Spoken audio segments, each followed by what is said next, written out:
Okay, good morning, Internet. If you're not familiar with me, I'm rtwpaul. I've been on the road for about 10 years or so. I've never really done video of any of my travels. I think I just looked, I've been on the road for 3,742 days. So I thought I would start doing a little video. Today, I'm in Iceland.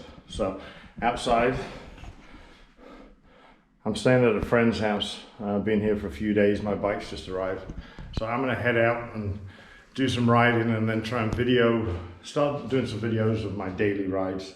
So I'm gonna show you on a map where I am and where I'm going, and then let's go for a ride. So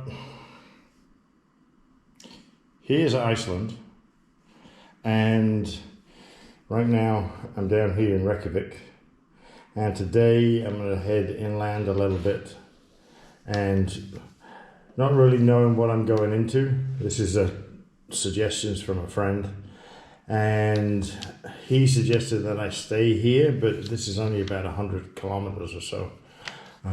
If that doesn't seem, I get there too early, seems there's almost 24 hours of daylight, then I'll carry on and I'll ride. But my eventual goal is to get to here, to the ferry. So a day or 2 days to get from Reykjavik to the ferry somehow, somewhere in here. If I end up getting there too early and the ferry's not ready because it leaves at 3 o'clock, then I'll come and do a loop around here somewhere. So the goal today is this. Okay, ready to hit the road. I think it's like the crack of 12.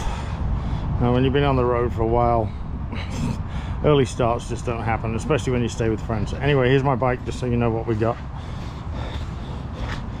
KTM 500 XC, kind of highly modified.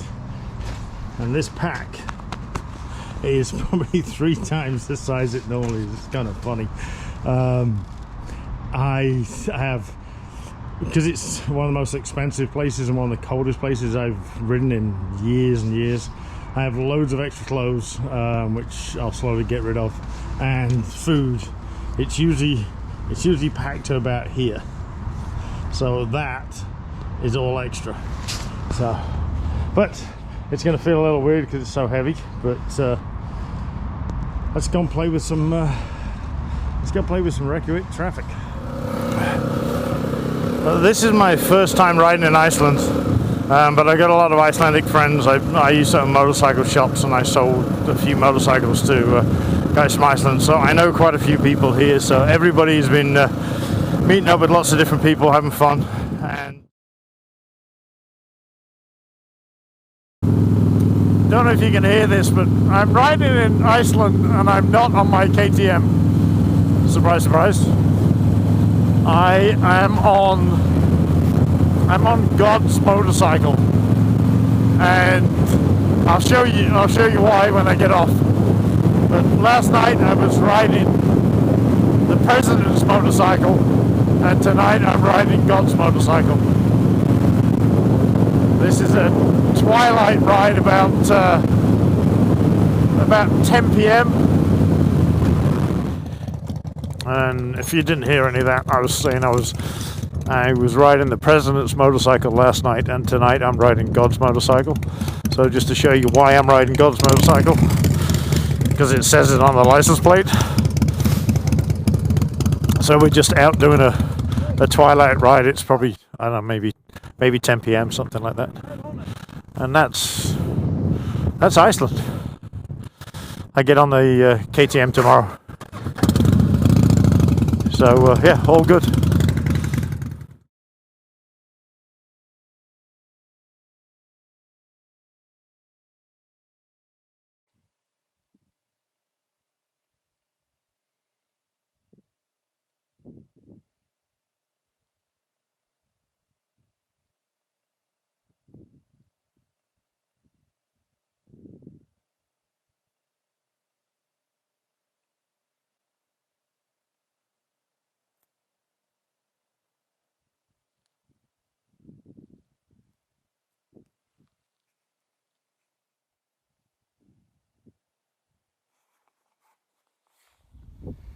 This is the lava field. So just to show you how far it's come. The volcano is up there on the other side of that mountain, and to get to it you have to climb up and over that and then back down the other side, and then there's another one you climb up, and the volcano is right in the middle of the picture, about 3 peaks over. So it took us an hour to get up there. This is how far the lava's come. And it's everybody is so enthusiastic for you to be here. I read somewhere that I don't know whether it was 25-50 years ago, the people were told that if any visitors ever come here, you have to be as nice to them as possible so they'll come back, because it's such a remote place. Well, that's still the same today. So everybody wants to show you everything and wants you to enjoy the place. So everybody has tips and advice of where to go, what to see, what to do, and it's just phenomenal. So, and today all the friends are telling me it's the worst summer, the coldest summer in 75 years, which is not great. Today is the best day of the whole year. So right now it's 11:35, like I said, I had a late start. But I'm going to ride as long as I possibly can today, because they said chances of days like this on this side of the island, on the west side of the island, are minimal. So you have to kind of make the most of what you can when you can. So the first goal is to get out of Reykjavik. But it's a Saturday, so I mean there's only 325,000 people live here on the whole island, maybe 100 and something thousand in Reykjavik. So traffic is never really that bad. But I'll be out of the city in hopefully no time. So we'll see what we find. I just had to stop and wait for about 15-20 minutes, because there's this section of the road, they're doing a rally, and it was like right at the very end. They said there was 14 cars doing this section of the rally, and they said they were going backwards and forwards on this road. They were using it 4 times, and each time they lost a car or 2 or 3. And they said by the end of the rally just now, there's only 5 cars out of 14 left. And they said somewhere up here there's a Subaru Impreza that rolled 8 times, absolutely destroyed. This is the Subaru Impreza that they said rolled 8 times. This is what is left of it from the rally. Not too much, but the roll bar, the crash bar, they saved the driver. Yeah, that's a mess. That is a mess. I'm sure he's got some kind of whiplash right now. And that's snow. This is Iceland, that's snow.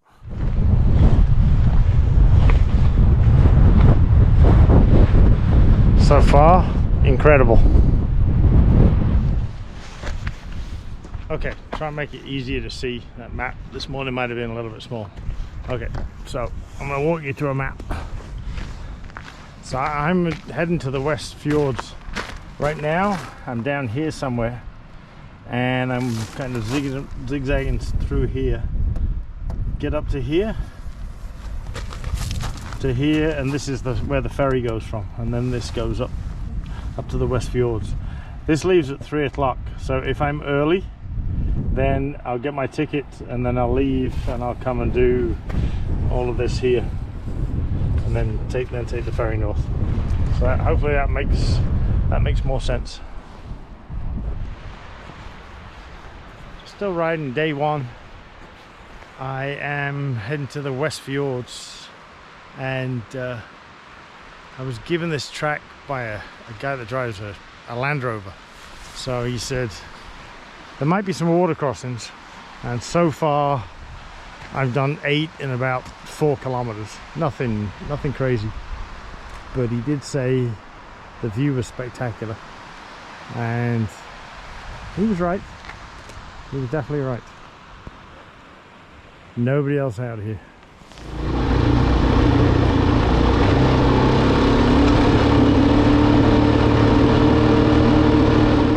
This is water crossing number 9, and this is the biggest one so far. There's a big waterfall up there, and it's moving pretty good, but because the sun is straight down, I can't see the depth of it. So, I mean, obviously it gets driven, but I would think later in the year it's almost nothing. But it looks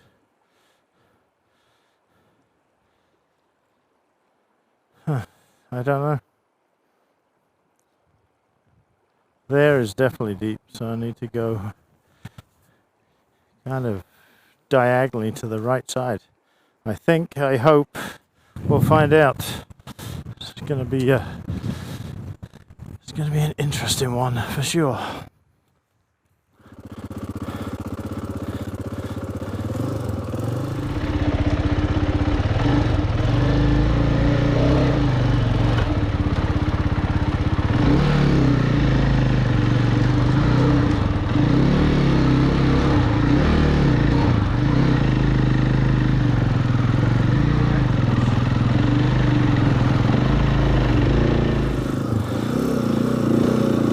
Okay, crossing number 9 in the books, and a very wet left foot.